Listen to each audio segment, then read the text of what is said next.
everyone. This is Fernando from Evolving Temple and Ignite Global. It's an honor and privilege to have all of you joining us at Ignite Global, celebrating International Coaching Week. This is a very interesting topic, a topic that is very close to my heart. And so I feel truly honored and humbled that you are here to listen to this story. And I would like to welcome all of you to this session. As you notice that we are recording this, and we will share this with the selected audience who may be interested in learning more about coaching and psychedelics. And as you join, I would like to share with you that we have three very special guests joining me today who have been through psychedelic journeys, developmental and healing journeys, and they are here to share their experience candidly with you. And as we do that, I would also like to share some valuable information around how coaching and psychedelics can create deep healing and development in human mind. I believe that many of you already know me, Fernando Hettiyadura. I'm a multidisciplinary therapist as well as an ICF Master Certified Coach. I work with individuals from around the world, including organizations, leaders, students to celebrities. So let's get started. It's really not about me. It's about the psychedelic and the possibilities that it creates. So once again, those who are joining in, I would like to welcome you to this session. So today what we will discuss particularly is there a shortcut to mind development? Is there a shortcut to mind development? I know that some of you are therapists, coaches, doctors, and many different professionals in this room. So if you are especially in the healing and mind development world, I wonder if your mind crossed ever, if there is a shortcut or there is a magical pill that would enable us to create awareness, healing, and development in the clients and the patients that we work with. And this is a question, honestly, that I pondered upon very often, as sometimes when you work with a client, you have this intention to support and help your client to develop at their earliest phase. And then sometimes when you see that it takes time, you wonder, is there possibilities that I can speed up this process? So that's how I thought about a magical pill. And for my fortune, I found it. And I use it in myself as well as I use it with my patients and clients, and I see immense development. So now that we are celebrating International Coaching Week this week, I thought it's something that I feel that I have the power to share with you, and then you have the power to share with the rest of the world. So let's dive into this conversation a little bit. So the three special guests, they will be talking to us very soon. So Ignite Global is an organization dedicated for coaching. And also, as you may know, that we are an ICF accredited coach certification education provider. And Evolving Temple is an organization dedicated for healing and mind development through altered states of consciousness. And we are going to explore the connection between these two organizations that I have founded. Right. And as we begin this conversation, I would like to invite you to reflect on this beautiful quote by Albert Einstein. He says, "The most beautiful thing we can experience is the mysterious. It is the source of all true art and all science. He to whom this emotion is a stranger, who can no longer pause to wonder and stand wrapped in awe, is as good as dead. His eyes are closed." Right. So you may see connections as I continue to discuss this topic with you, and also our guests share their experience. Right. So where do we begin? Let's begin at the very, very beginning. So psychedelics, if you're really new to the psychedelic world, the psychedelic word comes from ancient Greek, and it's the connection between psyche and delos. Psyche is for mind or soul. Delos is manifest or become visible. In other words, psychedelic truly means mind manifest, soul manifest, or mind becoming visible or soul becoming visible. And those who have experienced psychedelics know literally that is what happens during an experience. Right. So in my practice, I use psilocybin, which is known as magic mushrooms, which grows in our backyard, actually, literally. So this conversation is for education and harm reduction purpose. And I would like to invite all of you to look at the possibilities of psychedelics with an open mind, so that we are able to derive value from it. Um, the reason why I mention is, if you are not aware, psychedelics are sometimes Scheduled 1 drugs around the world. And I am not going to talk about why it is considered a drug and illegal. I invite you to find out. I invite you to become curious. So for an example, it's a mushroom that naturally occurs in the nature. So if you talk about legality about nature, right? So the ocean is a great resource for us. At the same time, if you don't know how to uh, interact with ocean, it can be deadly. So everything in this universe is like that. So we need to ask why lawmakers create certain laws. Okay, and interestingly, although it is categorized as a drug, if you look at the UK drug harm index by the Independent Scientific Committee on Drugs, you will see magic mushroom is the last one you see on this curve, and the two dangers that it mentioned are the drug specific impairment of the mental functioning, and the drug specific impairment of the brain functioning, mental functioning. Actually, what that truly means is the mystical experience, otherwise the altered states of consciousness. The very element or the very possibility that we use in healing and mind development, which also can become a challenging experience if you are not prepared well. Right. So that's the reason why I mentioned this conversation is for education and harm reduction purposes. It's important that we remain informed. Right. So let's dive in a little bit. Now, Roland Griffiths is the leading psychopharmacologist at Johns Hopkins Medicine, and he's a very strong figure, almost like a father figure for psychedelics. And also, he leads lots of interventions at Johns Hopkins Medicine and psychedelics very actively. And he shares this very interesting quote. He says, "I have come to think of meditation and psilocybin has been complementary processes for investigation of the nature of mind, and in fact, neuroimaging studies show that they both produce similar changes in brain regions related to sense of self." And he continues to say, well, if meditation represents the true cause of the investigation of the mind, psilocybin surely represents the crash course. What does this mean to us? This truly means that meditators who have been meditating professionally over 25, 30 years, the states that they create, or the states psilocybin can create, the magic mushroom can create, sometimes exceed beyond the states that they can create with meditation after 30 years. So that right there is lots of scientific evidence by world's renowned scientific institutes, yet around the world, certain powerful energy medicine is still illegal. And I invite you to find out why. Right. So I would like to share with you some statistics as we dive into this, because we are all operating from a scientific mind. We would like to understand how do mystics and science come together. So let me help you. The Center for Psychedelics and Consciousness Research at Johns Hopkins found out under the depression study, after 1 month of follow-up, 70% clinically significant improvement in depression, and 50% of these people returning to full remission to normal health. And the cancer study, after 6 months follow-up, found out 80% clinically decrease in depression and anxiety in people who have a cancer, and 67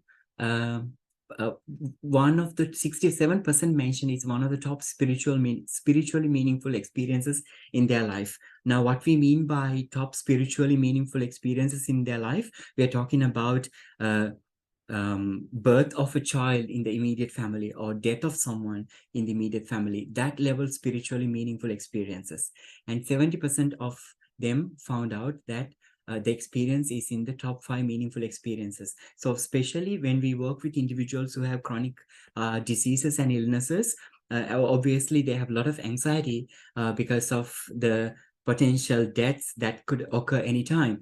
So it helps this individual to reach high-level experiences, high-level spiritual experiences, and come to terms with even death.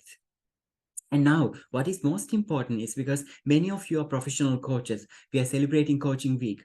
So then how do these possibilities help healthy individuals? And I think that is a more important question that we should ask, because many of you work with healthy individuals. About 50% of the people who go through this experience say that this is the most personally meaningful spiritual experience, and I am one of those. For me, this particular experience, the first psilocybin experience, is the most personally meaningful experience for me. And about 80% of the people say the most personally meaningful spiritual experience. And about 90% of the people who go through this experience report that they find increased life enhancement in terms of satisfaction, positive behavior, mindset, mood, and social behavior, and so on. Right, so at this point of time, now that we are starting to learn a little bit about magic mushrooms and also how altered states could create healing and development, I would like to invite our special guests, and let's hear from them a little bit, and especially let's hear from them a little bit of who they are, how they would like to introduce themselves, and also at the same time, why they decided to undertake this healing journey. So we have Rafael, we have Lux, and we have Sandun. Now, these three individuals are very special to me because Rafael started this journey as a client with me and then became a brother to me, became a very close friend to me. And Sandun is also very special to me because Sandun is one of my team members. Sandun is the digital face behind Ignite Global and Evolving Temple, and also a brother to me. And then I have Lux, my very own sister. Right, so let's get started. Rafa, would you like to begin? Introduce yourself and share with us, why did you decide to begin this healing journey?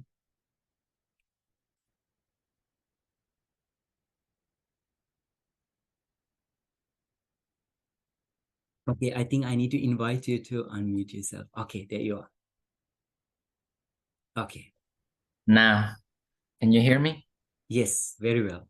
Okay, cool. Thanks for that lovely message. Well, a very quick introduction. My name is Rafa.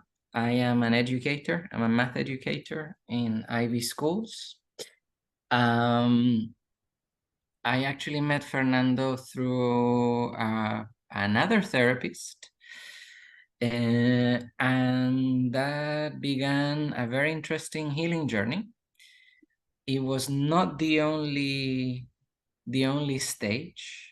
It was my healing is still an ongoing process, I would say. However, the way I came to begin this process was mainly to deal with family related trauma, big time, and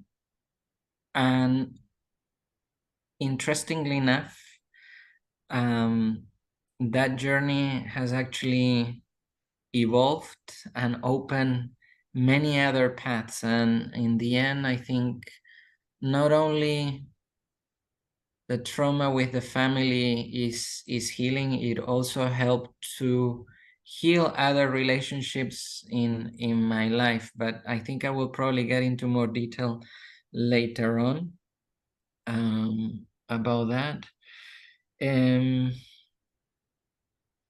Also, I would probably be in the 90% of people that will say that doing this process has actually been extremely beneficial. I think spiritually has been enlightening as well, but I feel that I have a bit more of a journey to continue. And I'm being 100% honest with all of you. I know from experience of talking to people who have gone through some sort of psychedelic approach, either psilocybin or ayahuasca or DMT, that yes, some of them is like, it's like as if a switch, you know, lifts up and their whole life changes. Mine was a little bit more mellow than that, but it was a great experience nevertheless. Thank you, Rafa. Let's hear from Sandun next.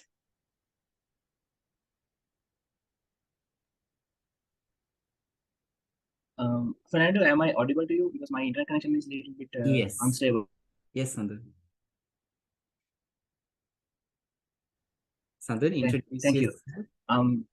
Go ahead. Yeah, I'm Sandun from Sri Lanka, and I'm currently working as a digital marketer in Ignite Global. So that's how I met Fernando Hettiyadura, and I chose this journey because I had a depression, clinical depression with me before joining to Ignite Global, and I took some medications. You from I channeled a doctor and I got some medication, and I tried those medication about 2 years. Mm, so when I'm taking the medication, before I'm taking the medication, my, my depression level is I cannot hear music because I cannot feel the tempo of music, and I am always very much like to hear music and entertainment, but after some point I didn't able to entertain myself with music or anything. So I was afraid. So then I thought that something is going with me. I need to check with doctors. Then I went to doctor. Uh, doctor. But in the same time, I had some numbness in my left side of my head, and I thought that this is the last time that was the last time I can feel the world. After this, I cannot feel the world. But then I tried medication, but even though doctor said that I was cured, I wasn't cured fully with the medication, and I was still feel the numbness, and sometimes I can feel the music, sometimes I cannot feel the music. It is very uh, very difficult for me. So at that time, Fernando told me about this psychedelic drug and how it is to find themselves. So as a person, I'm not an alcoholic person and I'm not a drinking person. I didn't have any alcohol in my life, and I am very much stoppable for those things. Like I do not smoke anything, I do not have any alcohol in my life, even a beer. So I am very much aware about what I am taking into my body. But I thought that I should give a chance to this one because I trust Fernando very much, uh, and I searched about psychedelic on online, and the people who took it talking about it very different manner. So I thought I should give it a try, and because I have a problem in myself that I cannot resolve with the even with the medication. So I did the uh, my journey, my medication treatment in Sri Lanka, and Fernando visited to my country as well for that. And before that, he had prepared me well for the experience. We had some online sessions, discussing what I want to achieve from this and why I'm doing this, and understand why I'm doing this, and how should I prepare for this. And he took a lot of care of me before doing this, and even the day before I did that, um, we had a 4 hours long conversation between us, and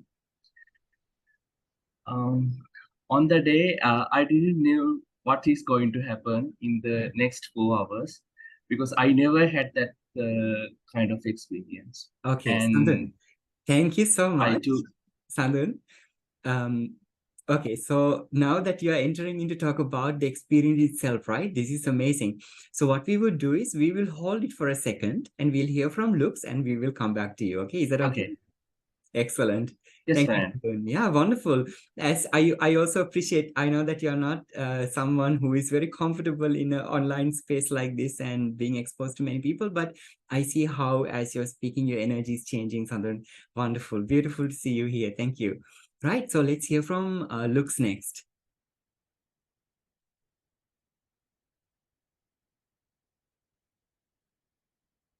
Okay, here we are. Here we go. Okay, thank you, Fernando. Hi, everyone. So nice to see all of you. My name is Hettiyadura. I'm the beloved sister of Fernando, of course. And on top of that, since all of you are coaches here, I'm also a professional certified coach designated by International Coaching Federation. And also, I am the creator of the world's first ever comprehensive child, adolescent development and parenting coaching mastery, accredited by International Coaching Federation. Also, I am a child adolescent development specialist, but this is just my professional status. And if I'm to tell you who I really am, I would like to introduce myself in two different ways. One is that of course, I found this after the healing journey. I found out that I am a dragon who didn't know who could breathe fire too. That's one way. And the other way I would describe myself is love and light personified. And I say this without any obnoxious feelings. Just that's how truly I see myself. The reason why I started this healing journey is because I used to struggle with social anxiety from a young age, like being a little baby. And also, I was exposed to certain sexual abuse when I was 8 years old. And my first attempt to commit suicide as a result of suppressing all my emotional, social, mental needs as a young child growing up, not knowing how to express them because, I did not have any words. I didn't know how to say it to my parents. No one was able to recognize it. So, as a result of suppressing all my emotional, mental needs, my first attempt to commit suicide was at the age of 16. I took a bunch of pill for the first time. I thought of all the people I loved, but I just couldn't do it anymore. So I took a bunch of pill and I thought I'm just gonna end this. Lucky for me, I didn't die. I woke up on a hospital bed, and the next thing I know was I was diagnosed with clinical depression, and that opened up a whole different new level of hell for me, if I'm to use that word. And from since then, I have tried to commit suicide 4 times. 2017 was my last time to try it because I was just so tired of having this dark cloud following me throughout my entire life, day and night, and I just didn't know how to end it. So, and then Fernando being my brother, I have seen him, the impact that he creates in people's lives. So I decided, you know what? It's time. Let's go. Okay, Lux. Over to you, Fernando. Yeah, thank you, Lux. So, those who are joining here, welcome to my world. Wonderful to have three of you. Thank you very much for joining. And I'm also inviting those who are here live with us.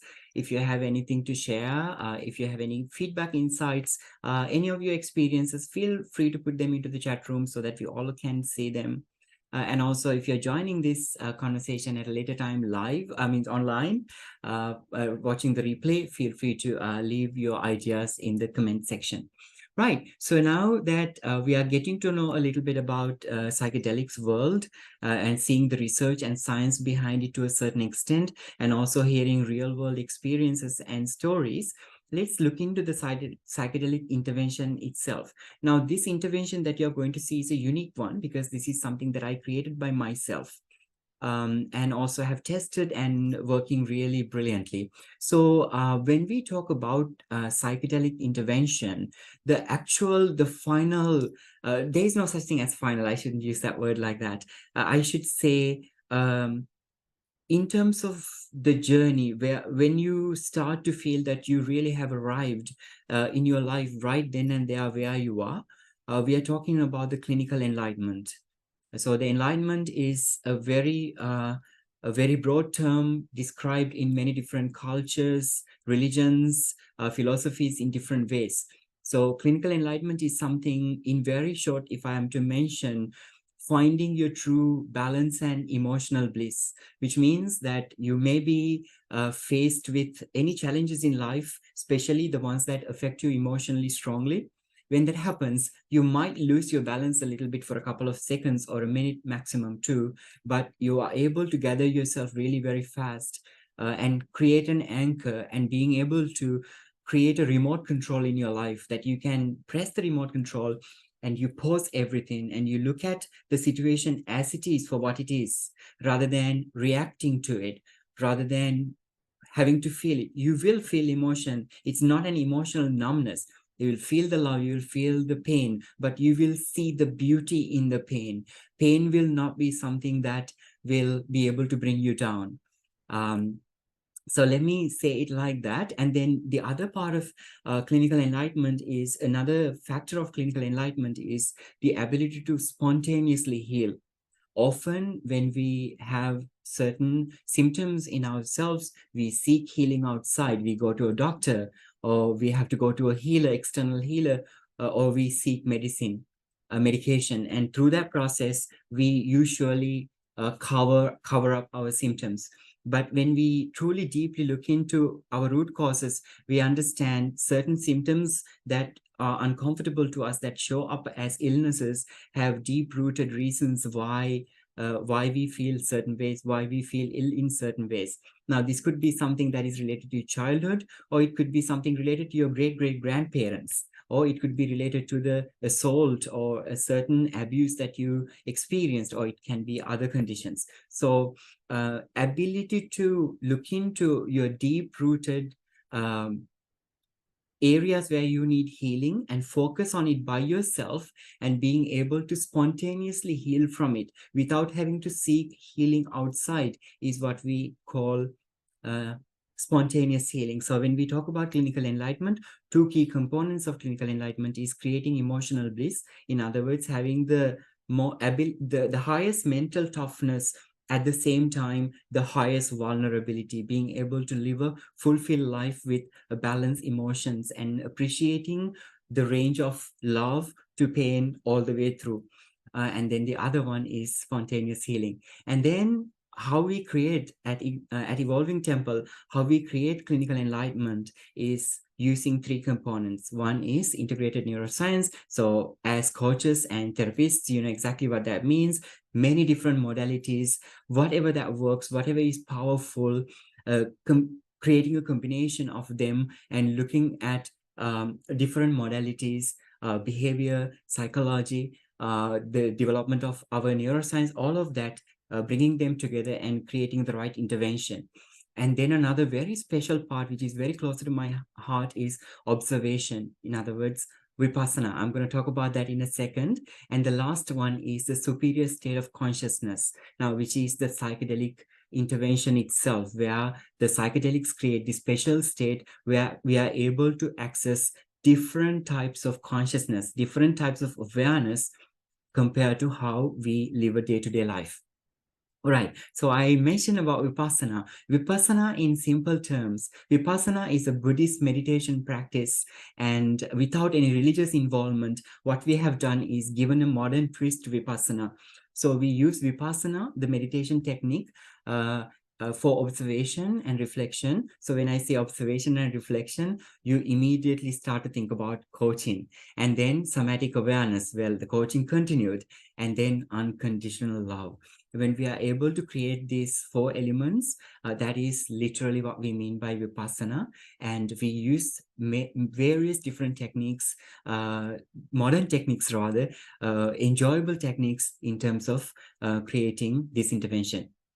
And then, as I mentioned, the next part is the superior states of consciousness, often referred to as altered states of consciousness. Now, we know sometimes when you take alcohol, if you have ever consumed alcohol, it creates a specific state that is not normal to ourselves. Or if you have done deep meditations, after meditation, your energy level is different.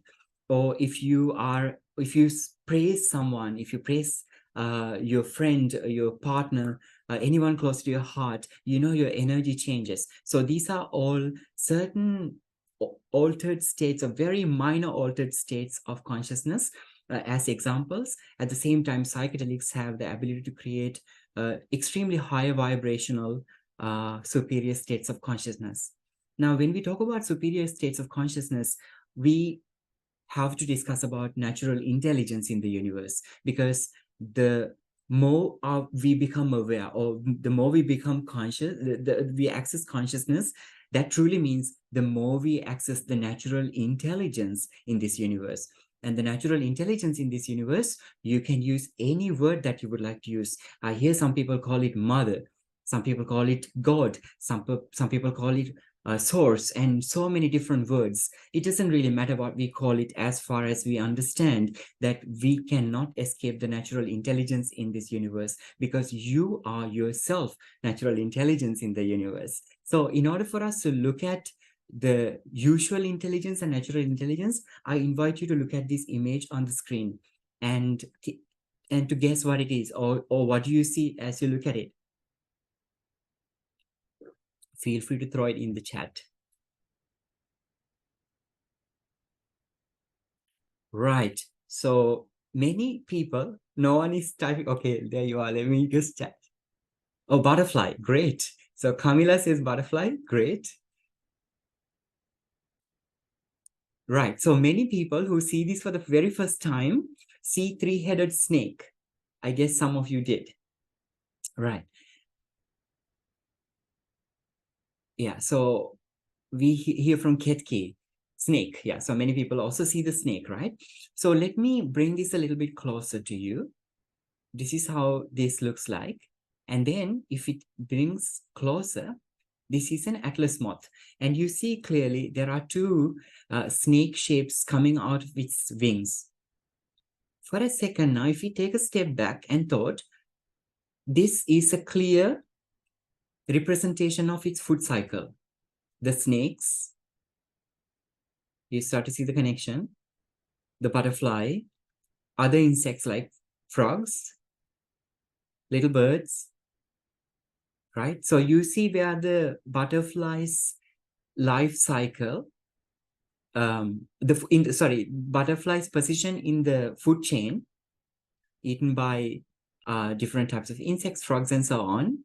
At the same time, insects and frogs are afraid of the snake. So the butterfly decides to wear them so that it has a protection mechanism, right? So we call this evolution. And this is an atlas moth. And Thailand, luckily, is one of the places that you can find atlas moths in certain locations. We can find them across the world. Right. So now the interesting question here is, we understand that through genetics, the information was passed on. But if I may ask you, when did the butterfly decide to grow the wings out of its, the snake heads out of its wings? When did the butterfly decide that consciously? We wouldn't know. However, can the butterfly consciously decide to grow snakes out of its wings? We know that it's not possible. So it needs to happen through the generations, through the evolution, through the genetical material that we pass on to our offsprings, in this case, butterflies or the moth's offsprings.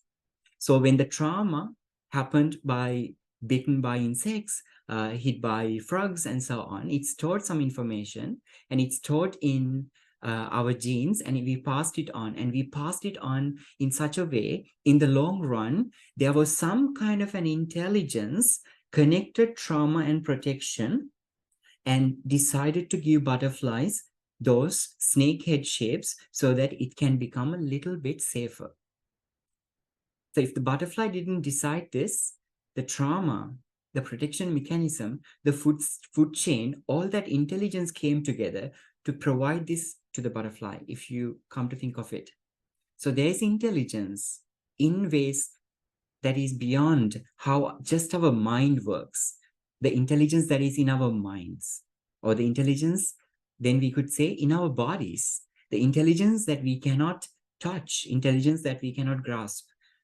This is a good example that that kind of intelligence exists, and this kind of genetics we call epigenetics.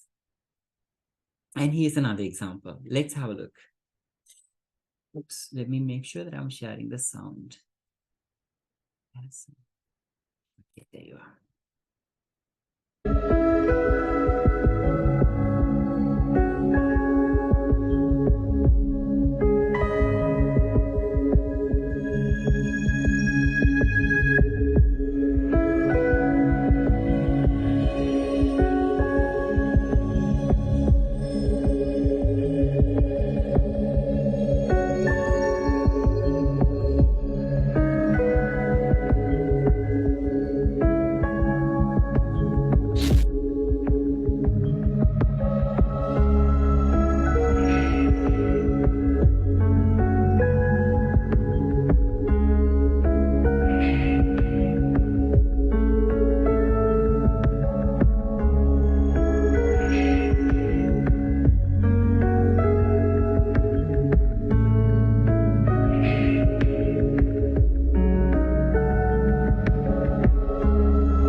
Okay, so now we start to realize that by looking at the blob slime mold, we start to realize something that has a conventional brain or a nerve system, or even different cells for that matter, is able to remember time and space and navigate through it very intelligently, store food, find the closest routes. So we are starting to realize that intelligence doesn't exist just only the way that we know.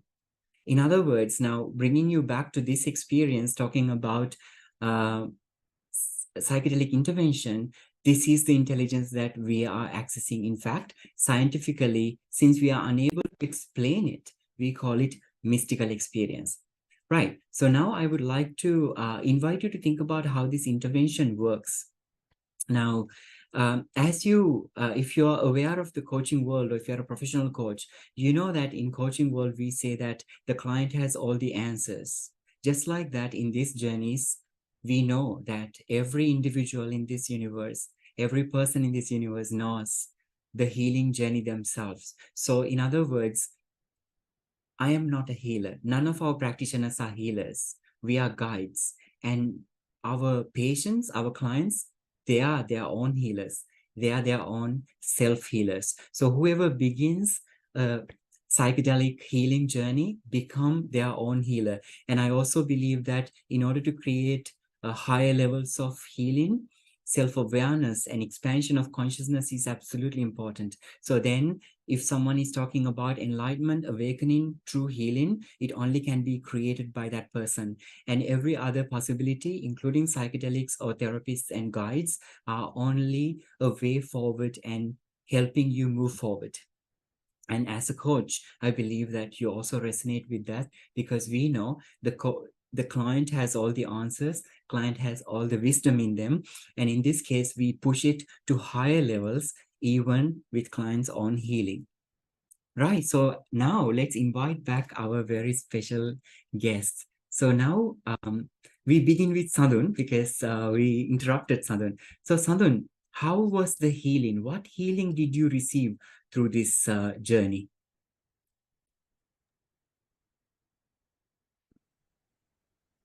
Um, I will share it with along with what I experience with the experience, because Sure. um, when I have the experience, it just showed me that everything I am worrying and everything I am going through,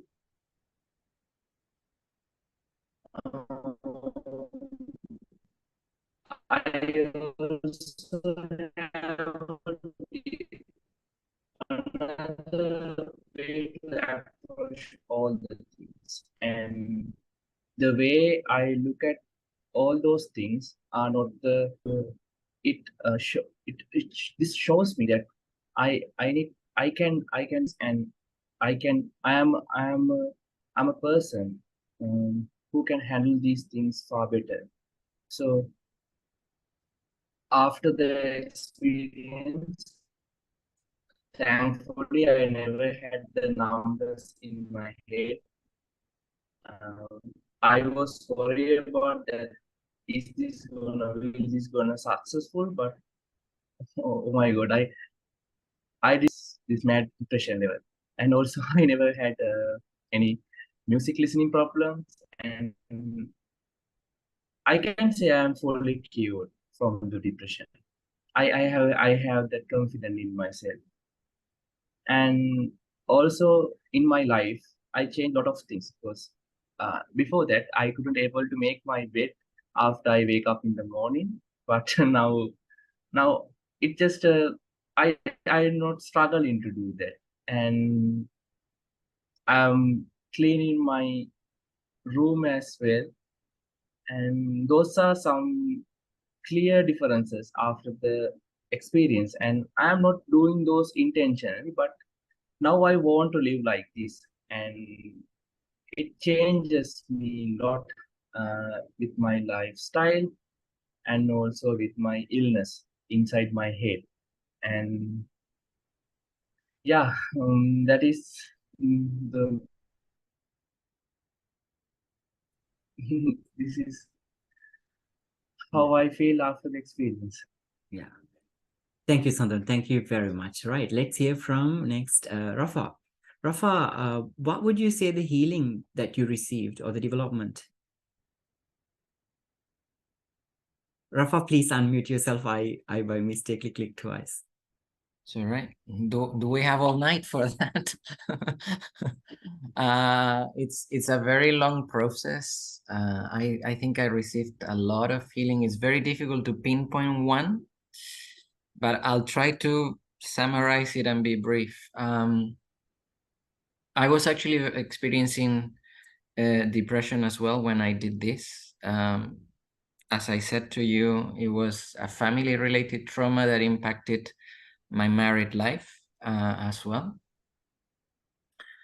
And I think the golden nuggets of the whole experience were, one, I could see my inner demon. I could see its face, and I could face it. That triggered an exploration journey where I decided that I had to integrate my shadow, and that is part of the process that I'm doing right now in my therapy sessions with my counselor.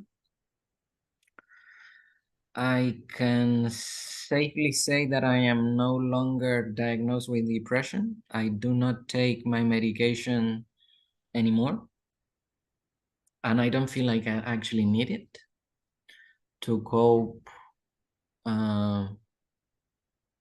with the issues that were once triggering me. I had done a lot of forgiving. I have forgiven my parents for many of the things that they brought in terms of trauma. But I think the icing on the cake happened a few months ago when the person who is no longer my wife, in terms of the social construct of what we define as wife in terms of marriage, it's been an amazing journey to be able to reconnect with the soul that my soul recognizes as that life partner that has been with you through time and space. So that for me is invaluable, because before this journey, and Fernando knows my story, and actually Lux knows my story too, at that moment in time, we were not even talking to one another. There was so much trauma from both sides that we could not longer communicate. And now you can see me sitting down with her, and we have these deep, profound, heartfelt conversations, like two friends that have always loved each other, and you know that the love is there, but you can just not even explain why. That for me has probably been the best part of the whole process. So I'll hand it over back to you. Thank you, Rafa. Let's hear from Lux next. Thank you, Fernando. Thank you, Rafa. It's been wonderful to witness your journey along with mine. So how would I describe what healing I received?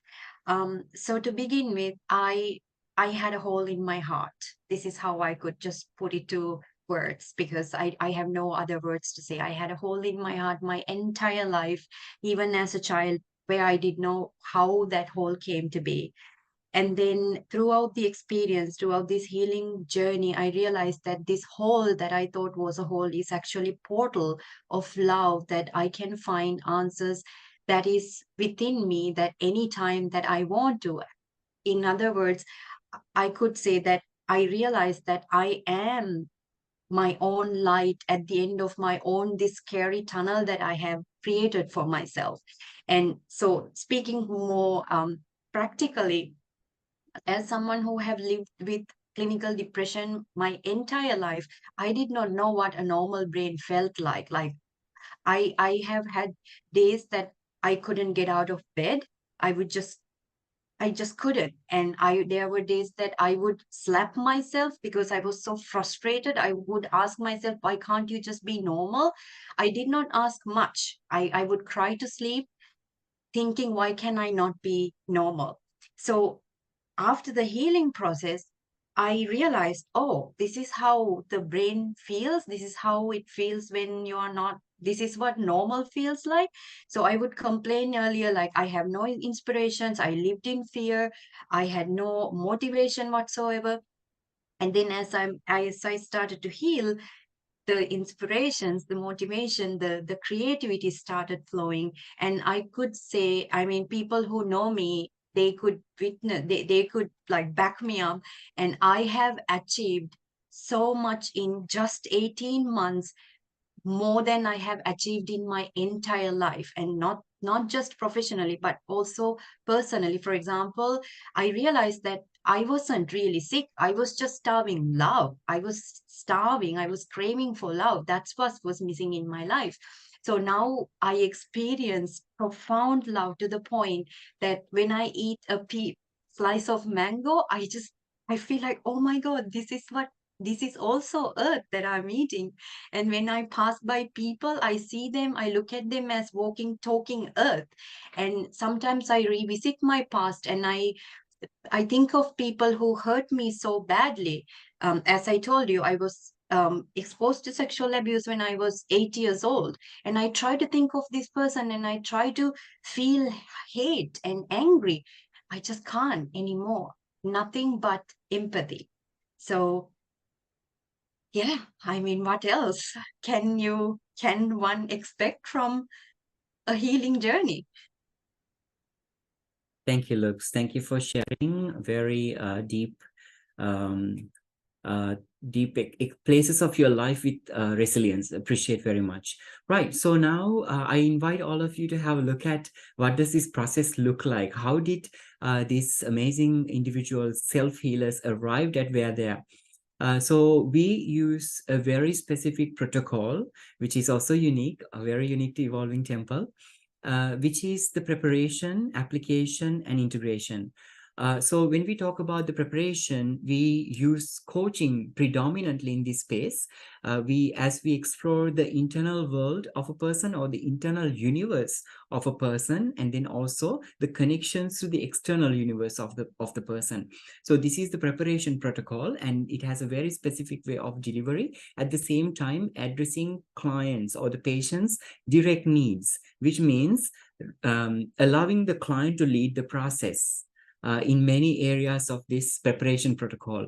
And this is where the coaching comes to play very strongly.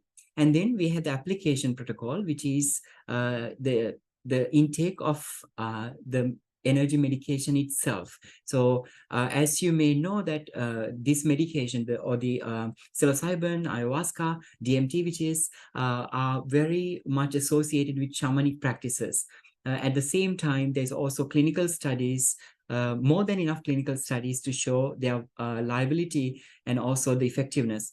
So what we do at Evolving Temple particularly is combining the shamanic knowledge with the clinical approach to it. When I say shamanic knowledge, what we truly mean by that is the energetic components or the mystical components of this experience. Because I see often clinically controlled studies, because of the limitations of the ability to describe, explain clinically, often the energetic or the shamanic, the mystical aspects are not fully recognized. But at the same time, when we operate from a very shamanic space, like going to Peru to do a ceremony, then we are not fully aware of the clinical perspectives. How does it work with science? So what we do is bringing both of these worlds together and create no woo-woo practices, rather be straightforward about what we do and be present to both sides of the coin, because that's exactly like that. One side of this experience is mystical, the other side of the experience can be explained clinically, right? So the application process, and then we have an integration process. Integration truly means, now when you have been exposed to a very new world, a new experience, new awareness, new consciousness, new intelligence, you come out with a lot of power within you, a lot of self-actualization within you. And then using integration, we create the preparation protocol as a mirror protocol, where we help our clients and patients to explore once again what is their inner universe with the exposure to superior state of consciousness through the application, or we call it ceremony.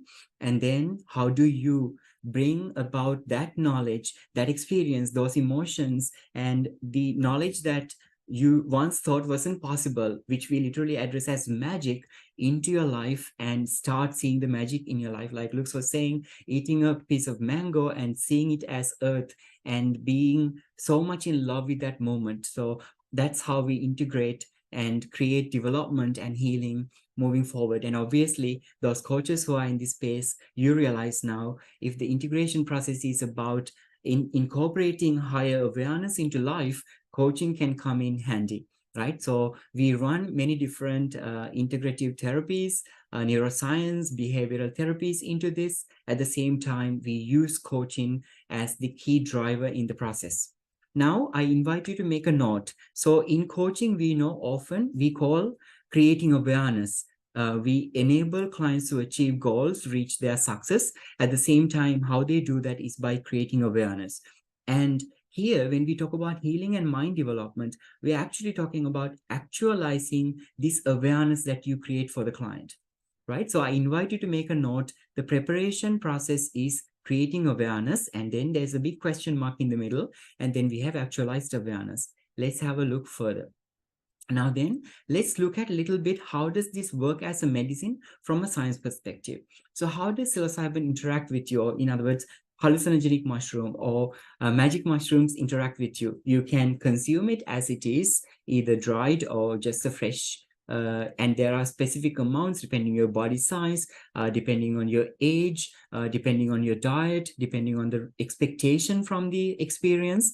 The dosage depends. And then once you ingest it, it breaks down to psilocin, which is the active component.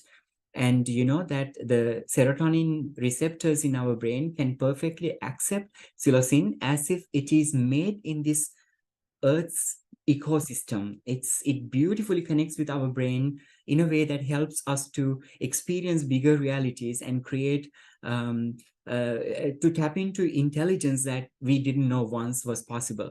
So what happens from a science perspective or from a chemical perspective in our brain, as you may know, that we have a certain area in our brain called default mode network. Default mode network is responsible for sense of self, who you are, all your identifications, all your associations that you have created with the outside world, and your awareness of your time, awareness of your past, your present, and awareness of future. All of these things come together and create default mode network. And this is the sense of self. When I say Fernando, I'm literally referring to my default mode network, actually. Right. And then you know that default mode network usually stays in the middle, where all our cortexes communicate through it, with it. And then many different areas our brain is responsible for, like the speaking, language, balance, sensations, vision. All of those things are usually always incorporated with the default mode network. Now, as we take psilocybin or psilocin interacts with our brain, what happens? So we're now talking about the application process or the ceremony itself. So once we take the psilocybin, then we start to find out this is a scientifically accurate drawing that what you see. This is the connections within our cortexes. So the A brain is the placebo brain, in other words, normal brain, conscious state, alpha state. And these are the number of connections we made via the connections that we make through our cortexes. The colors represent different areas of the cortex. And then the diagram B is the psilocybin brain, psilocin brain, where psilocybin is actively in our brain. So in this space, you see that the number of brain connections that we make are much higher. From one of the ways that we like to describe that is, you know, when we look at a snow mountain with lots of the sleighs going down, it creates these paths, or people walking down, we create paths. And then psilocybin or psychedelic is almost like fresh snow, where everything is covered, where you have a new space that you can start creating new paths in your brain, in your mind.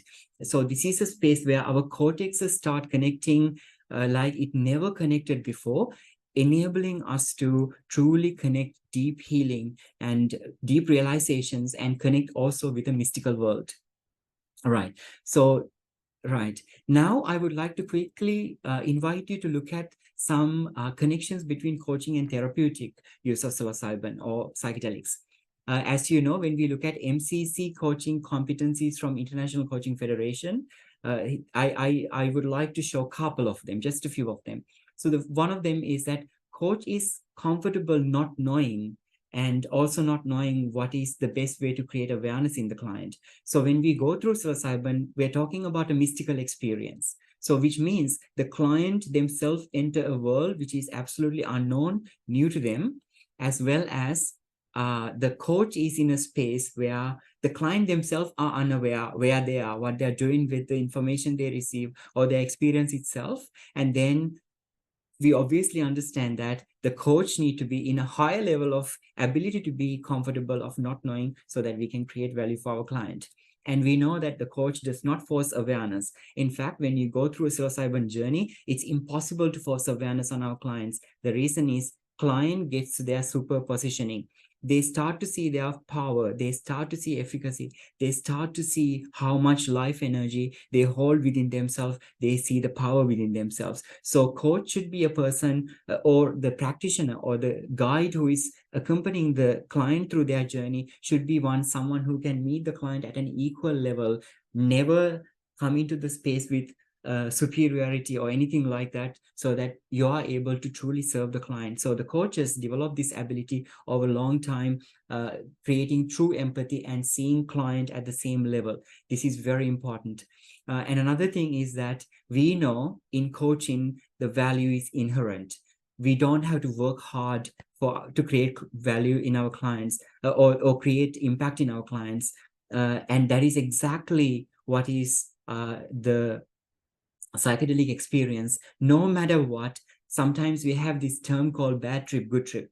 Even with a bad trip, there's value inherent in the psychedelic process as well. So it's very close to the coaching, because if I may say it like this, when we look at the coaching world, we call ourselves a catalyst. As a professional coach, we are a catalyst, and what we catalyze is the client's development plans. So psychedelics in this matter is also the super catalyst, the utmost powerful catalyst one would ever come across. To me, this medicine, although we call it magic mushroom and it's found in our backyard, which is illegal in many countries, I find to be the most powerful, extremely valuable medicine to humankind, and it coexists with us right in the nature.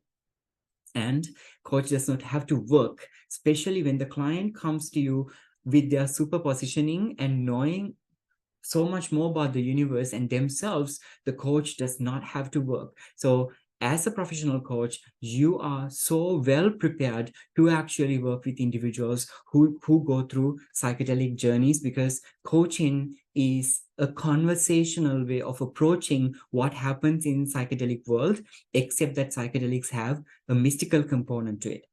And few more connections. You know that as a coach, when we look at the master certified coach competencies, we talk about coach is ready to be touched by the client. It's a very emotional space. It's a very sacred space when clients go through that experience, and they require lots of emotional holding space to their emotions. For that, we as professional coaches, therapists, or guides, we need to be able to operate in a range of emotions. This is very important. And psychedelics, you yourself as a practitioner, going through it over and over again, it enables you to create that emotional bliss where you are able to operate in a very strong, very wide range of emotions. Another one, ability of intuitive and energetic perception. Now, this is something very important where many coaches are unable to talk about, or coaching accreditation organizations are unable to talk about, because energetic alignments and intuition are things that are not possible to be gauged easily by the scientific measure. So, as professional coaches, we gain this perceptive ability, the intuitive ability, working with many clients over a long period of time. We can connect with clients' energy. We can elevate clients' energy. We can play with clients' energy, our own energy, with our presence. So you as a professional coach, very well prepared to work with clients' energetic changes that happen in the client. The energetic changes coaches can be day and night different. You invite the person into the ceremony, and the person who comes out of the ceremony is a complete different person, or most of the time. And I would say I used to be a different person, and after my experiences, I completely changed. And people around me ask me what happened. Right. So, and also use the client's greatness rather than looking at fixing a problem. Often when we are operating in the therapy world, we look at our patients as someone who need to be fixed. But as professional coaches, we never look at our clients as something to be fixed. Rather, we see the client's greatness, and we are here to learn from our clients. We use a very beautiful process to learn from our clients. So elevating our clients' greatness. And when the clients have been through psychedelic journeys, that is the best time to tap into their greatness, because they have found out actually they are amazingly great that they didn't know actually all along. And once that happens, it's just, if in normal coaching, if we have to carry this big stone, a very big rock, let me say, and in after psychedelic, it's like you just need your this just a little bit like that. Right. So now let's let's hear from our special guests here as well. So now that we're talking about the preparation, integration, and how a coach can come into the preparation and integration and lead the process using professional coaching, I would like to ask our special guests. So, Rafa, how did you find the preparation process and the integration process?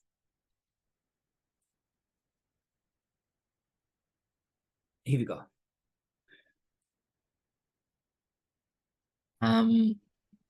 Well, I thought the preparation course was extremely useful to remove any potential figment of fear, because I mean, as one of the things that Fernando did with me and the person who did this journey with me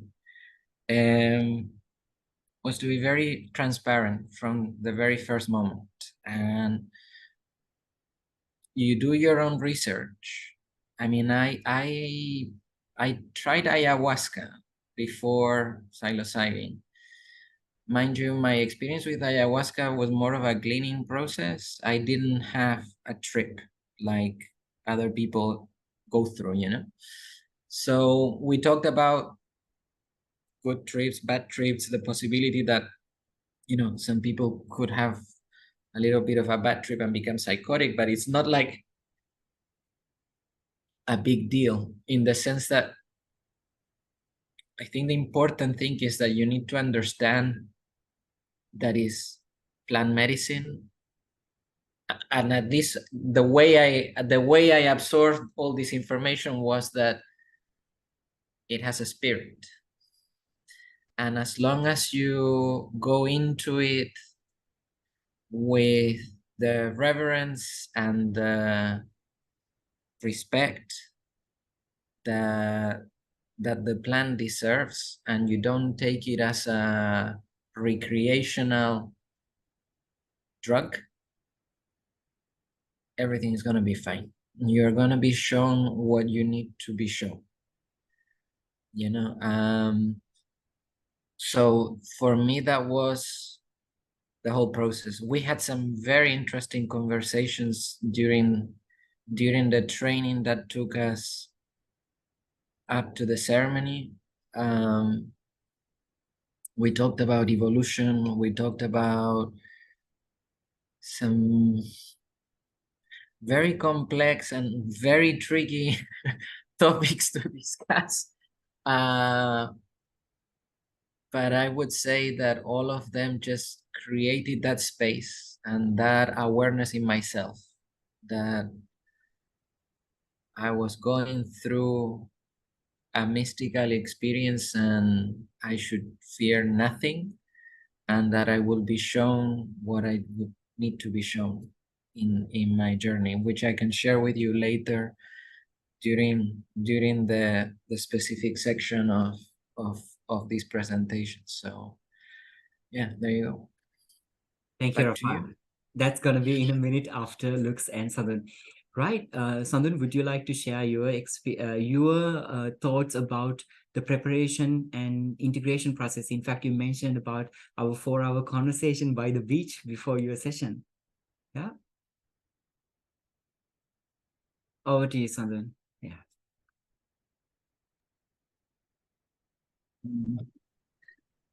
The preparation is, I think it's a must thing before psilocybin experience. I am glad because I had Fernando with me because he's also a coach. So one is the main aspects of the experience preparation is to get to know what you are going to get. So because I did not know about what is psilocybin and how how should I prepare for this and what is I'm going to take. So having a clear idea about, of course, you cannot get a clear idea about what you are going to get with the experience, but have some idea about before the experience, but have some idea about it. It gives you more confidence towards the experience, and also to identify what is it in your head, what is the root cause, what is the thing you need to answer, and why need to take this medication. To understand that, I think the coaching aspects and the coaching learns and things are needed. And of course, we had several sessions, like online Zoom conversation about these things. And the day before the, my experience, me and Fernando was in a beautiful beach, and he gave me a full of authority to talk myself and understand what is in my head. And I, first time in my life, after I mean 10 or 12 years, I spoke about something with Fernando, and I never talked about it with anyone. And I did not know that this is the reason why I am my life is like this, and how I am continuing my life. So that's when you aware about that, when you go to the experience, you know what you are going to be, what you are seeking for, and uh, what you are looking for. So for me, the preparation is really helpful, and mm, it gives me, so because of the experience, because of the preparation, I can experience, and it's a good trip. If I'm saying that in that terms, it's a good trip because of that experience, this preparation I had. Excellent. Thank you, Sandun. And let's hear from Lux. Thank you, Fernando. I think because Rafa and Sandun both talk about what is it about, I want to share a little experience about the preparation and integration.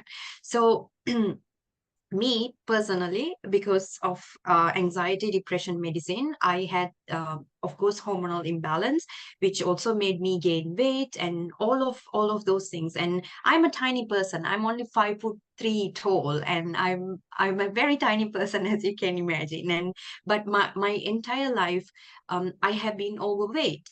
And then so during the preparation period, we watched this video, and then Fernando talked about it, and then I went through that whole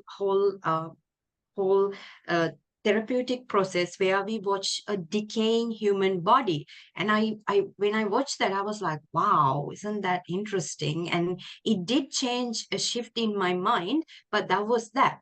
And then when I was in the experience, this so-called mystical experience, there was this minute I was like, oh, I'm so light. Why so light? And then I was like, oh, I lost, oh, where's my body? I forgot my body. And that was that. And then I was gone again. And then after the experience, when we integrated everything, what happened to us, I realized that my body is so intelligent. And then throughout this entire process, I realized how intelligent my body is. And I was so, throughout the integration process, I was able to in tune with my body so well. I understood that my body actually communicate to me so loud and clear if I'm listening. So when I eat now, before I would just emotionally eat, like to feel that hole in my heart, I would just eat. And now when I eat, my body, my stomach literally goes like there is a switch in my stomach. It's like, enough, girl, we had enough. It's enough. We are full. So I stop. And you won't believe, I don't, people who know me so closely, you know what I'm talking about. I lost more than 20 kilograms in about 8 months. And this is a miracle for me because I have tried all sort of lose weight programs. So I realized it's not the weight that I was carrying, the body weight. It's that my mind was filled with trauma and all this garbage that I was going through. And the moment I lost that trauma in my brain, my body realized that I don't need to hold on to that shield of weight. So it felt safe and it just released. And now I worship my body. I wasn't a person who liked exercising, running, those things. But now I wake up in the morning, and going to the gym and working out my body is not a question I ask. I just get up and it's another thing I do. And I feed my body the most healthy food while I'm enjoying it, because I know that I live here. And as long as I'm here, I'm going to take care of it and I worship it. So I hope this makes sense. Over to you, Fernando. Thank you, Lux. I think this is a good point. Now, since you are starting to hear, if you are in the therapy space, as a therapist or a doctor, you're potentially starting to hear the internal family systems. You're hearing about the legacy burdens. You're already hearing about the ancestral trauma. You're hearing about how the epigenetics are transferring trauma through our bodies, through the evolution. So you're hearing all of this. And if you're a coach, you might be wondering, so these are certain areas where we're talking about a specific line, a specific area where the coaches cannot touch base, right? That makes sense, because we are not, as professional coaches, trained to operate within therapy, mental illness. So then we start to come to understand that as professional coaches, what we do is we operate in the conscious level of awareness building. And then as therapists, often we are able to create a vibrational change in our client using certain therapeutic modalities. For an example, psychedelic therapy, right? And of course, not just only therapy, any other practice like meditation, Kundalini, so many other practices, right? So now I would like to invite you to think about, if you are a professional coach, you don't want to provide energy medicine to your clients, of course, which we should not unless we are trained and we know the science behind it very well. Then what you could do is partner up with the therapist, for an example, who provide psychedelic therapy, so that when you can accompany clients, patients through a journey holistically, not just only looking at the client that there's some sort of mental illness to be fixed, but also to look at the client holistically, helping them to develop, because that's what professional coaches do. So when a therapist and a coach come together, work together, it's a lethal combination. Or if you are a therapist, if you train yourself as a coach, or the other way around, then again, that is a great possibility, which is the seat that I'm sitting in currently. So now we heard about the mystical experience a lot. So I have no words to explain mystical experience, and that's why we call it mystical. So in that case, I'm going to invite these three special guests to share the sensory experience, also emotional experience of mystical experience, in other words, ego death. So now going back, I earlier mentioned when we are operating sense of self, we have the default mode network, which is what creates sense of self. Now, the mystical experience is when you ingest psilocybin, the chemical reaction of psilocin is to numb or shut down the default mode network temporarily and safely, very safely. So when that happens, all of a sudden, we lose sense of self. And this is what Lux was talking about earlier. She said she went into the mystical experience and she said she felt light and she was thinking, where's my body? So that means she has disintegrated from herself, her body, including her body. The default mode network is no longer actively taking control over you. So this is truly the mystical experience. In other words, the cortexes connect with each other powerfully, that you come across an experience which we call mystical, and we also call it ego death, because literally sense of self, ego, is shut at the time. So over to you, Sandun. What was your mystical experience like? Give us a little bit of essence. Thank you, Fernando. This is the main thing when we have the experience. And after I took the medication for about 30 minutes, I didn't feel anything.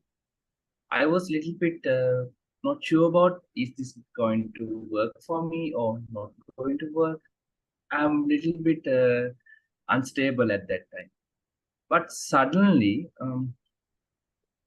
I kind of seeing beautiful visionaries in my head. I never seen in my life, and they are just so beautiful, and I cannot imagine those in my head with intentionally. So then at a moment, I just realized I am having a conversation with my body. So this is a this is a main thing, because then I realized that my body is a one thing and I am a person. I am myself as a different thing, and I'm attached to this body. And then I was having honestly, I was having a conversation with my body. It was just having a conversation. I asked my body, draw this for me and draw this for me. And it was just beautifully draw these beautiful arts. And even I was asking, okay, you can draw this, but red is a very bad color, and black, show this beauty in these colors. And it just give me the beautiful colors. And I don't know how I can see those things again, but I know where I can see these things. If I want to go there again. And suddenly the peacock head comes out of nowhere, and it just fabricated all of my vision in a beautiful manner. So then suddenly I wake up, and I wanted to have a conversation with Fernando, and I didn't want to be trapped in that visions. But uh, told me that he make the awareness that, Sandun, you may find, you may see beautiful things, and you may find those are so beautiful. But if you feel if you want to talk, open your eyes and talk with me. So but even with the experience, I remember all the things, I remember everything, and I remember fear and everything. But I have this awareness that I am a different thing attached to a body, and sometimes I do things, the things my body wants, not the thing I want. So this is where I think of that the solution came for me to my issues, because the attachment to my body makes so much, creates so much emotion between both of these things, and it creates the problems. It's a bigger matter, but it does not like that. So I open my eyes, and uh, it's near to the beach. um, Friend showed me the beach. I never seen the. I'm a island boy. I am living in island. I am seeing beach in every day and the sea every day. But I never seen the beach like that. The colors and even the wind, I never felt in my life that wind, because I open my arms like this, and I can feel the every tiny bit of wind touch my every nerves in my body. I don't know why the people ban this medication from the people, but I must say I am against to alcohol, I am against to cigarette, and I am against these kind of things. But even for a one time, every living person in this planet should must have an opportunity to use this medication in the right way, and very, it's as a plant medication, not as any drug or anything, but as a plant medication, and honor it and giving honor to it. So Still I am getting a goosebump when I'm talking when I'm talking about it. So money cannot bring you that happiness and experience.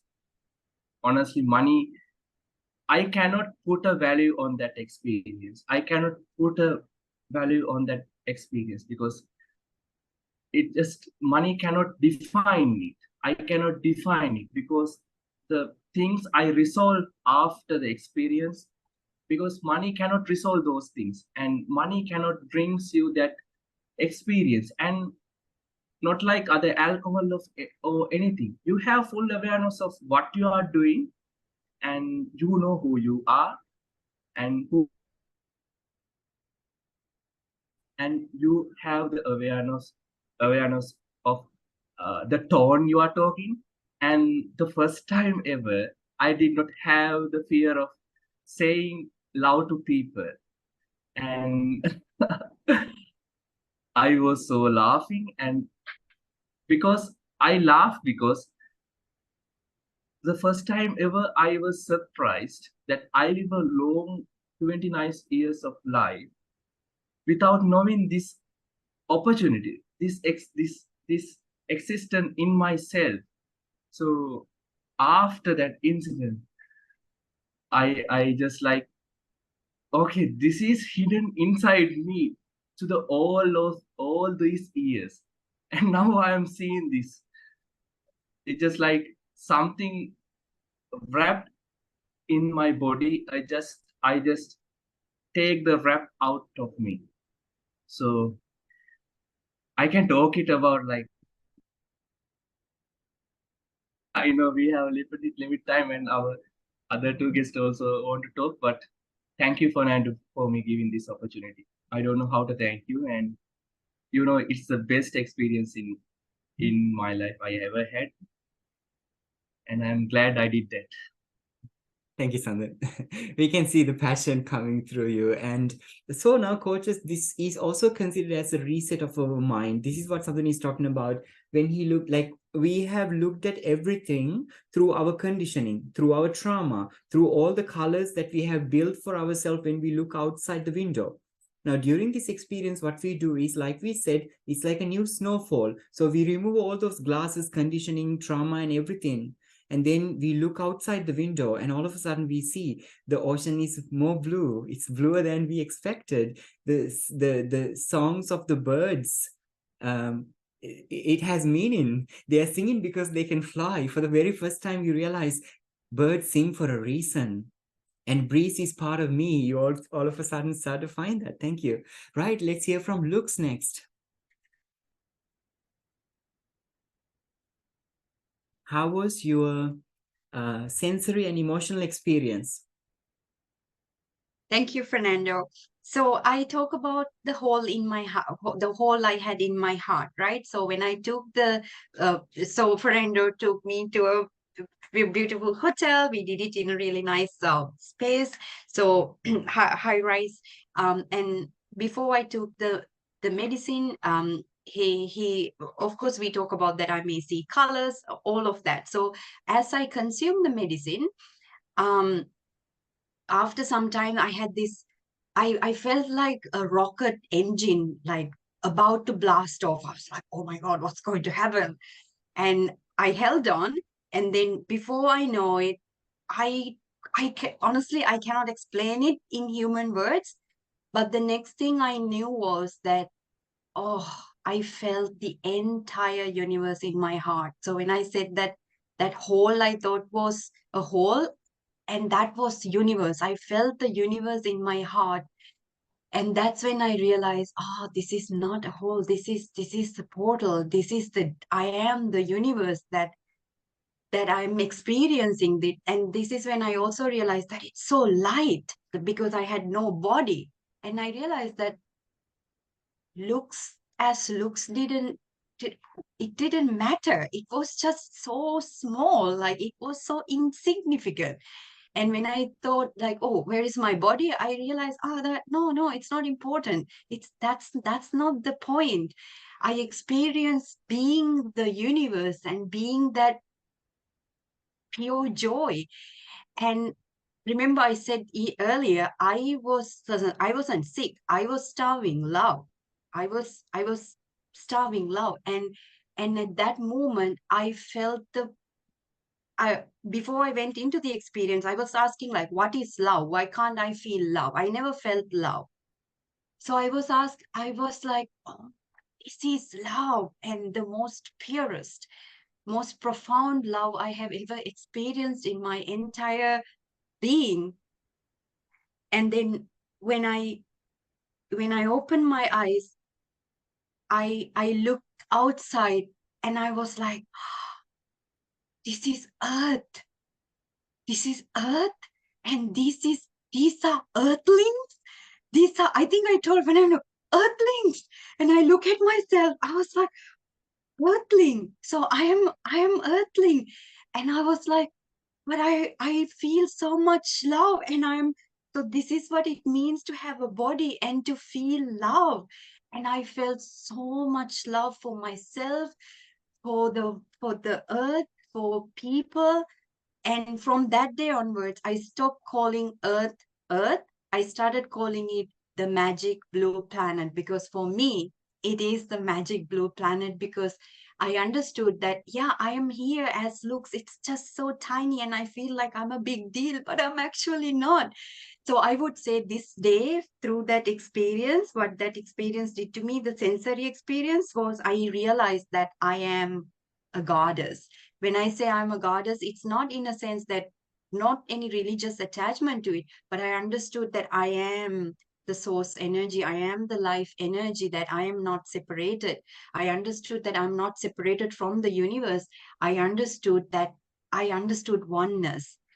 And that liberated me, because I found out that, oh, I am now reborn with the love I was seeking. I can also talk about it for the entire life, but I would define this experience as the most profound experience of my life, and I will revisit it, and I will redo it again and again and again until the last day, my last day on this magic blue planet. Thank you. Looks very inspiring, and you can see the passion. And also, I think this is not something new. If you meet people who have been through experience, there's a little bit of that. You will have to experience it. You have to bear with that. And also, coaches, in one of my emails, I mentioned to you that I have the privilege to say that I work with magic, literally. And this is what I'm talking about. People finding their path, they're finding their way, and filling holes in their heart, and finding out that this body is not significant to who we truly are when we look at ourselves with love, and when we find out that truly the grass is greener on the other side, and you are the center of the universe. The world would say otherwise, because the world wants to control you. However, now I would like to invite Rafa to share his sensory and emotional experience during the experience. And we are running a little bit ahead of beyond time. Sorry about that. If you don't mind, we're going to continue a few more minutes. If you have time, stay with us. Otherwise, now that we are recording this, I will share it. So feel free to watch the rest of the session if you're interested. Rafa, over to you.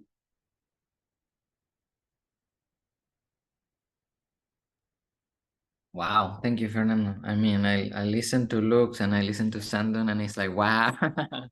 I mean, my experience was different. It was very different, but nevertheless magical as well. Sensory wise, I was blindfolded and I was not quite lying down on a bed,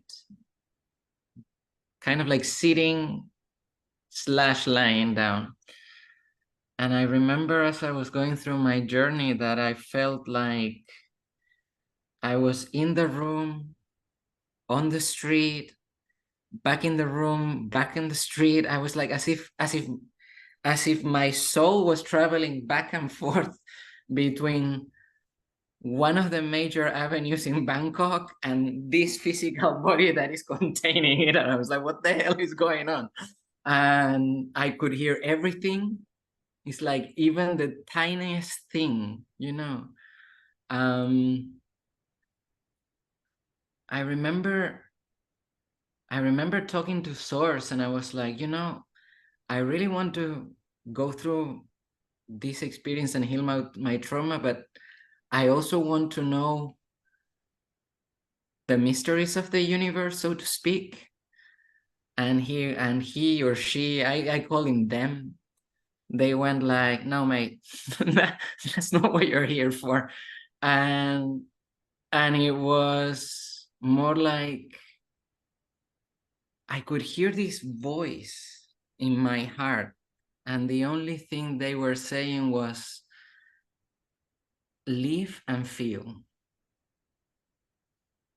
And that's what I said to you, that this is a very personal, you get a very personal message. And I remember after our post-ceremony sessions that Fernando, Lux, and I had, and we continue integrating this whole thing, I remember that I said, yeah, I get now why, I understand why they told me that. Because I stopped living and I stopped feeling. I numbed my body and my heart so much, but so much, that I said, no, I cannot do this to myself ever again. If I need to feel pain, let me feel it. If I need to feel anger, let me feel it. If I need to feel love, let me feel it, but let me feel the whole thing. And then I remember the last thing that we did, because I did mention to you that I was blindfolded, right? So Lux was the one that carried me by a hand. I said, hold on, now we need to do something. And I was like, where is this woman taking me? And I remember we just literally I sat down in front of a mirror, big long ass mirror, and I saw the weirdest thing ever, but at the same time it was not. It was like as if I went through a journey where I could see every single species in front of me. And the best way I can explain it to you is like as if my face was changing shape constantly, and I was seeing, I don't know, the Homo sapiens in me, the Neanderthal. I could see everybody up to Lucy, and I was like, what the hell? And then it went backwards, and then it went like into the future, or what at least I thought back then it was the future, but I don't think it was the future anymore. I saw all our brothers and sisters out there in this vast universe. There were guys who look like Ganesh, guys who look like the Avatar kid in The Last Airbender. There were, and then it was my demon. My journey's finished when I saw my demon, and my demon looked like me. It had no eyes, and here all this part was painted like, if you have ever watched Doctor Strange, the first movie in Doctor Strange, the bad guy, the wizard that turned into a bad one, and he had like this sort of makeup on his face, it was exactly like that character. And I remember sitting in front of this guy and saying, thank you for coming to see me. I am not afraid of you. And that's when my journey stopped. And having that post conversation, like immediately after we were all sitting together in this room.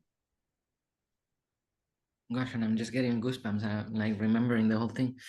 And we talked about it, and I said, yeah, I made a promise to myself that, yeah, I would just live and I would feel.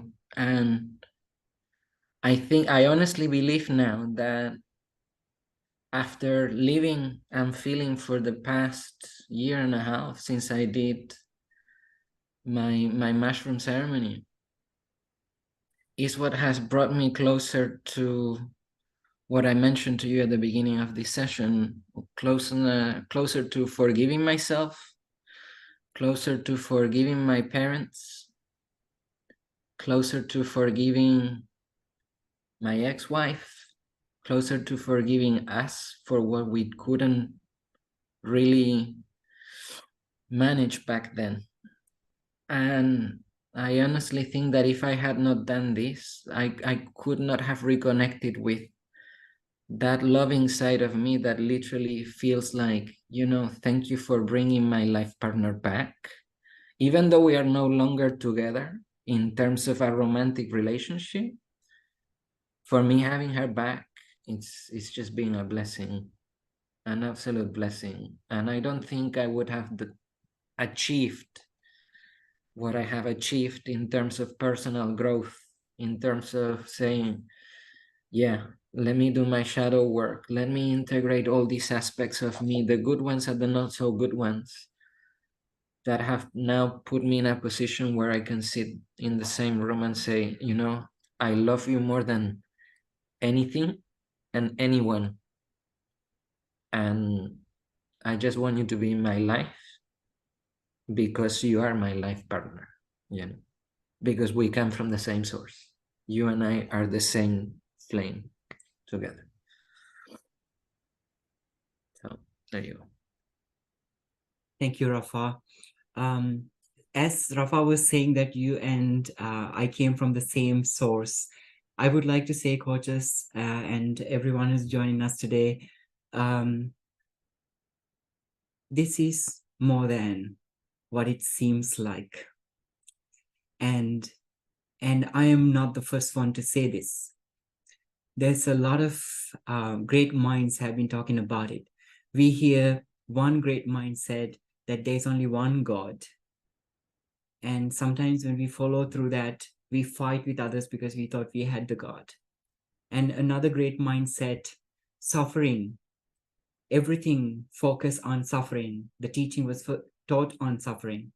And another great mindset, everything was based on love. Love yourself, love your neighbor. But everyone is sharing the same message. They just look at it from a different perspective. The message is the same. And through these mystical possibilities, you find the answers, and you find the answer for yourself, not from anyone, anything, any belief. And that's the beauty of it. So as you go through this experience, when we talk about healing and mind development, it integrates you.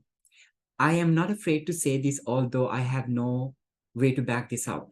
Potentially, someone in the future will say it for me. This medicine heals you at a quantum level, which means it heals you at a molecular, even deeper level, that all aspects of your life is looked at from a very bigger picture. The existence itself and your origins itself. So obviously it incorporates mental, emotional, physical, energy, spiritual, all aspects of your life. These are just few things. Now, in order for me to show you a quick example of how it works, now ancestral trauma, which had been passed over generations through epigenetics, sometimes show up in our life for whatever the reasons. The reason can be as simple as outside factors like temperature, for an example.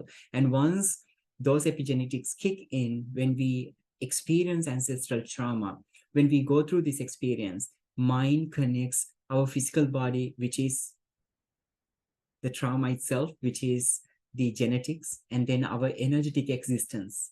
Now, we believe that we exist in this, our body and our mind. And the more you go deeper in this experience, you start to realize that there are energetic existences to us, and the medicine connects the energetic existence and the physical world together, and ancestral trauma, and it helps us to heal from that. And then when that happens, it incorporates not just only ancestral trauma, it incorporates all areas of your life and creates development and healing. Now, earlier we looked at this slide. This is the last bit, and there's a big question mark in the middle. So as professional coaches, we operate at the conscious level, we create awareness. Now, in order for someone to actualize it, what we do is we bring it to the deeper level, the theta state of our brain, and then we make the subconscious or unconscious change. And the moment that happens, the client's being has changed. And when they come out of the experience, since they unconsciously, subconsciously changed, all of a sudden they wake up to a new reality. So that reality is the actualized awareness. So let me give you a very, very simple example.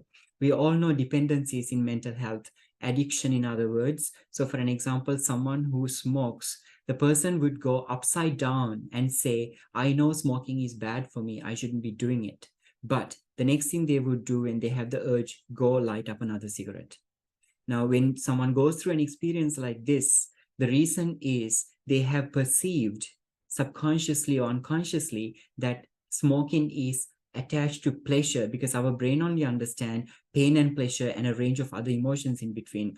It doesn't understand positive from negative, good from bad.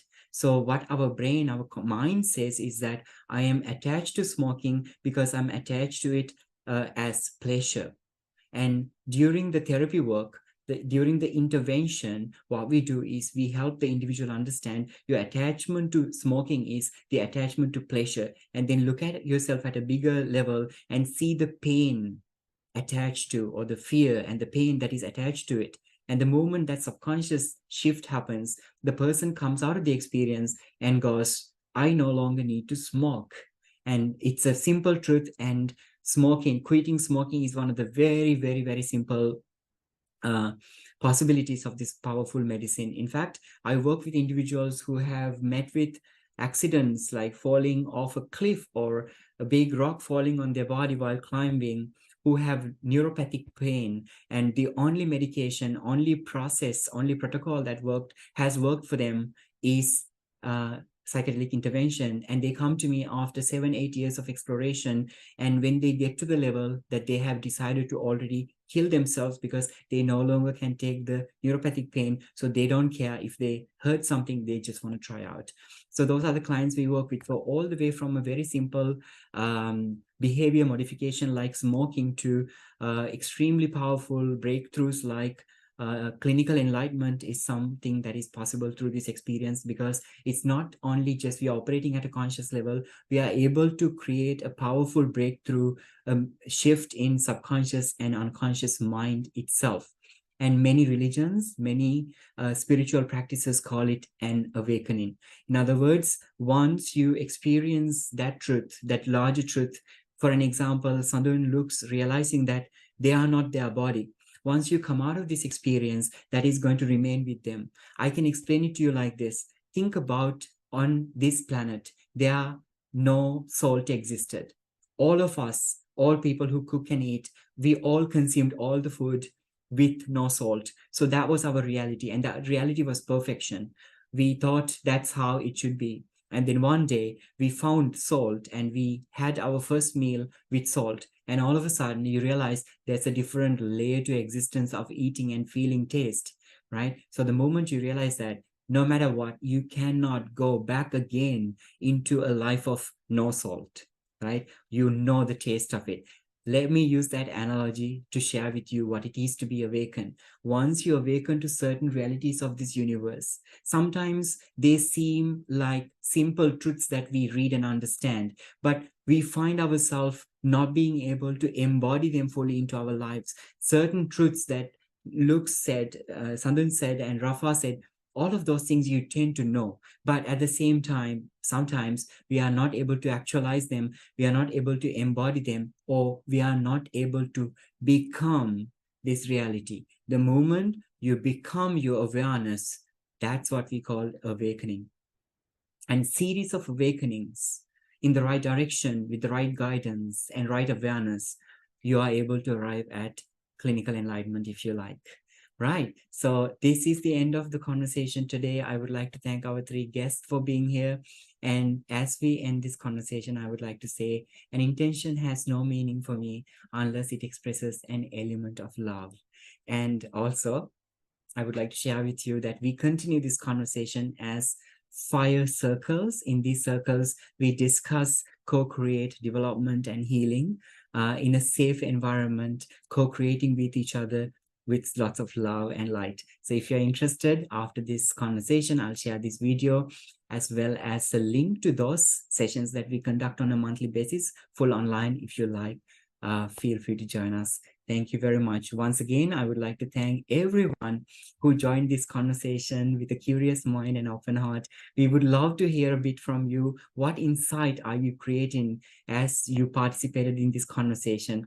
Although this is a conversation very much one way, in our 5 circles, we create a conversation, we interact with each other.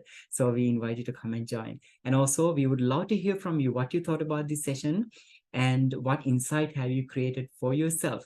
And if you're joining us with the replay, feel free to leave your comments. Thank you, everyone, and special thanks to my 3 special guests. And I am so proud of all of your healing and development and look forward to continuing this journey and wish you all a wonderful International Coaching Week and all the best, all the success, and be an agent of change. Share this message if you think it is going to be beneficial for someone. Love and light. We look forward to keeping in touch and co-creating with you.